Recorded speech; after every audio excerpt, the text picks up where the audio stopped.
दुनिया की महाशक्तियों के बीच हुए द्वितीय विश्व युद्ध का असर भारत पर भी हुआ।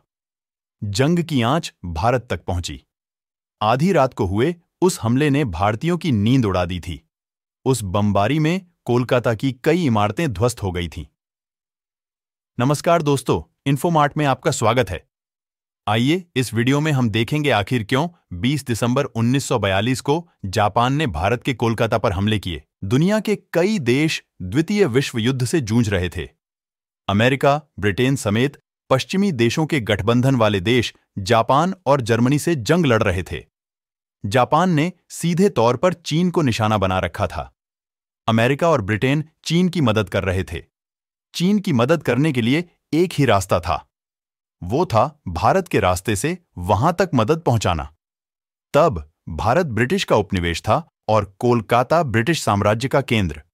इसलिए ब्रिटेन यहां की जमीन का इस्तेमाल अपने मित्र देश को मदद पहुंचाने में कर रहा था। जापान चीन तक पहुंचने वाली सप्लाई चेन को किसी तरह से तोड़ना चाहता था। जापान यह अच्छी तरह से जानता था कि भारत का एयर डिफेंस सिस्टम मजबूत है, इसलिए उसने रणनीति बनाई। जापान ने आधी रात में हमला करने योजना बनाई। जापान की इंपीरियल आर्मी एयरफोर्स ने चीन तक पहुंचने वाली मदद को रोकने के लिए कोलकाता के हावड़ा ब्रिज और बंदरगाह को उड़ाने की योजना बनाई। आधी रात को बमों की बारिश की।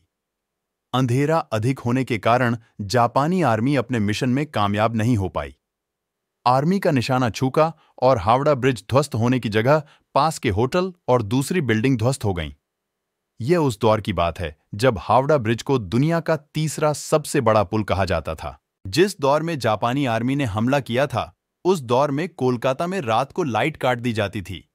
हालांकि जापान रुका नहीं, उसने 1942 से 1944 के बीच कई हमले किए। उस दौर में कई बिल्डिंग्स को काले रंग से रंग दिया गया था।